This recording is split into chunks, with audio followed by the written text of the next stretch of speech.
September 21st is the International Day of Peace, established by the United Nations in 1981. Peace Day is an opportunity for everyone to promote peace personally, politically, and communally.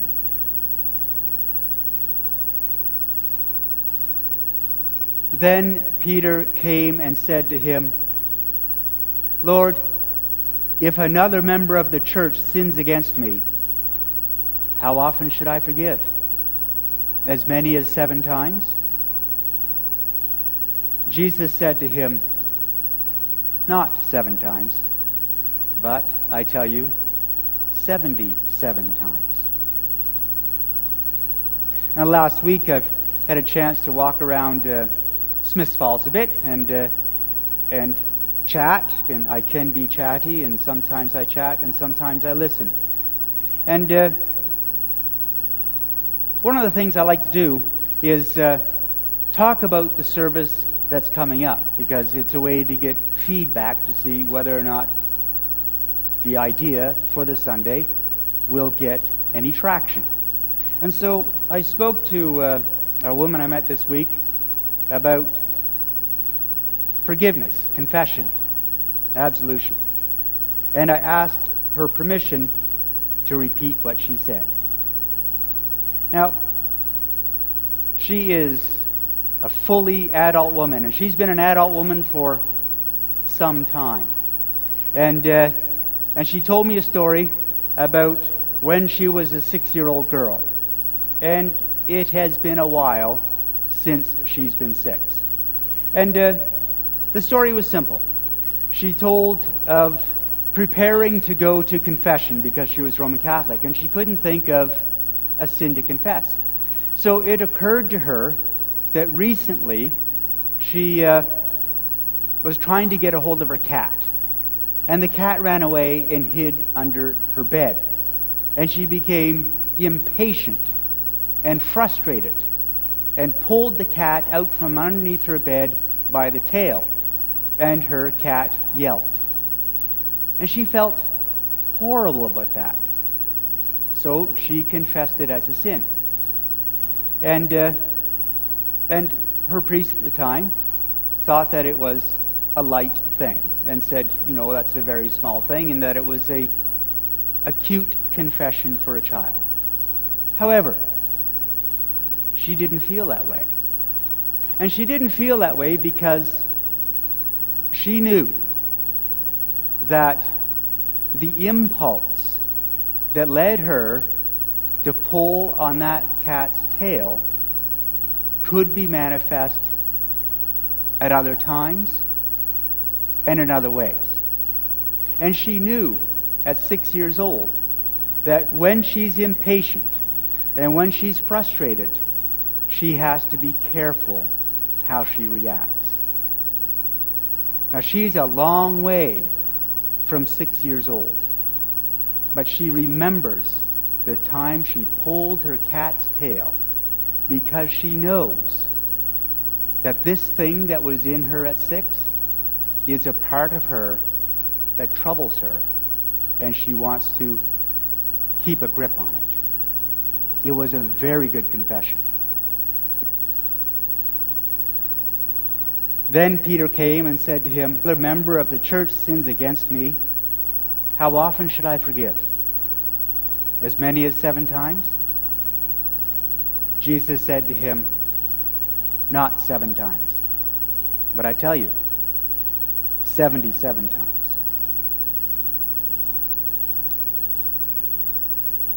A few years ago, I met a good friend of mine, a really good man. And a friend that you love, but you only see once or twice a year because of work, and you live in different parts of the world. And this really good man is a big man. He's got huge shoulders. He is at university. He played football, and you can tell. He carries himself with with great confidence. He's also a minister. He carries himself with great confidence, and he is the kind of handsome that big men can be. Not fine, but rugged. All man. Still plays football, but has a bad knee. Now, much in his life is easy, but not everything. He's a preacher, and he preaches well. He's good looking. He gets immediate credibility, and he's just a good, solid man. And he's a good man. And he has a son of whom he's very proud. And his son didn't play football. His son was a little bit smaller, but his son was really good at hockey. And when you talk to this man, a really good man, he'd tell you stories, hockey adventures about his son. But a couple of years ago, when I spoke with him, he told me that his son came to him with his bags packed, absolutely prepared to move, expecting to be kicked out of the house because he was gay. And my friend, when he told me that story, I said, well, you must have really bawled when he told you that. And he did, of course. And he really bawled because this good man, for whom things were relatively easy, would have spent, not all the time, because he's a good man, would have made comments from time to time about homosexuals, or would have from time to time made a joke, or would have from time to time expressed his opinion about homosexuality because he's a conservative kind of preacher. But now his son is looking at him, packed and ready to move because he's afraid of his father. Now his heart was broken. Now that was 2 years ago when I see him, he still gets misty when he thinks of that. And he's still trying to think of a way to let his son know that those years of comments came from a place of ease, a careless place, that he's not the man who would despise his son.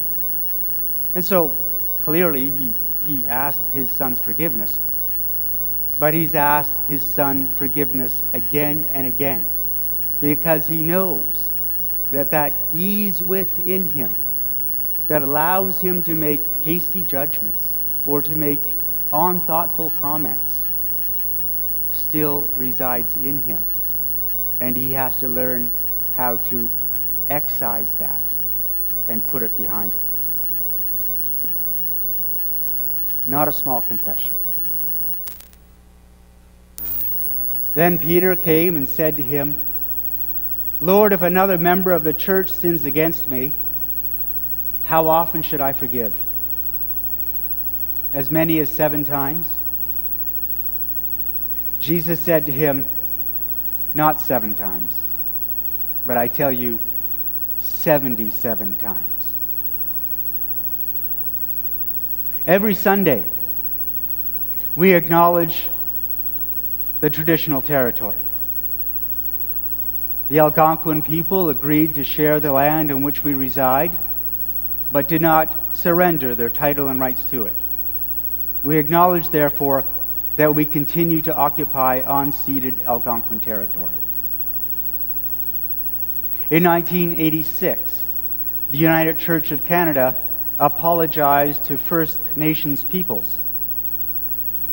In our zeal to tell you of the good news of Jesus Christ, we were closed to the value of your spirituality. We confused Western ways and culture with the depth and breadth and length and height of the gospel of Christ. We ask you to forgive us and to walk together with us in the Spirit of Christ, so that our peoples may be blessed and God's creation healed.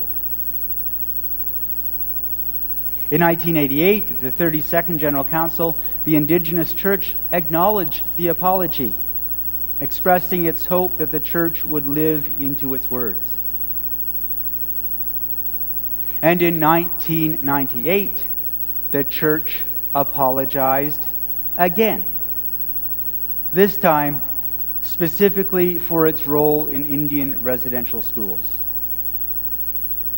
As moderator of the United Church of Canada, I wish to speak the words that many people have wanted to hear for a very long time.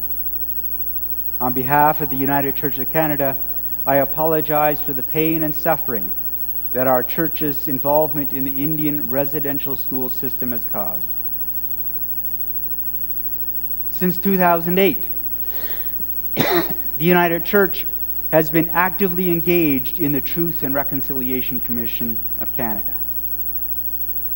At the 41st General Council meeting in August of 2012, the United Church revised its crest to acknowledge the presence and spirituality of Aboriginal peoples in the Church at the time of the Union and now. Why do we keep apologizing? Why is it not the first act? Why is not the first act of confession a story of how we corrected a grievous wrong? We are a good church that knows how we can be blind to systemic problems because we live in that same system. The work of reconciliation requires that we learn to act differently than what seems to be normal or in accordance with common knowledge or common sense, and be led by a more humble and open spirit. We are a good church that does not want to manifest this darker potential in our treatment of others. Now, on Friday, I was speaking with Isaac Allen, and I asked him, what are we doing today that will lead a future generation to apologize? And his answer was immediate: the molestation of our environment. We are a good people. We are a good people with a darker potential. We are prone to making the same mistakes. Therefore, we confess more than once to the same transgression. Then Peter came and said to him, Lord, if another member of the church sins against me, how often should I forgive? As many as 7 times? Jesus said to him, not 7 times, but I tell you, 77 times. How about each of us? Are we each good people who sometimes unintentionally harms another? Do we make judgments that are not justified and learn we're wrong and feel awful about it? Do some of us have a quick wit and find our foot in our mouths on sensitive issues or in hurtful ways? Are some of us capable of being impulsive when we're impatient? Is our speech sometimes unnecessarily sharp? When you act outside of your higher character, does it unsettle you? Do you apologize? Do you ask for forgiveness, but the guilt does not go away? Consequently, do you keep bringing up the same transgression and asking for forgiveness again? We do this because we're good people and we want to be set free from that other darker nature. Sometimes we're the target of the transgression. The bad joke was about you. The sharp tongue was aimed at you. The impulsive act harmed you.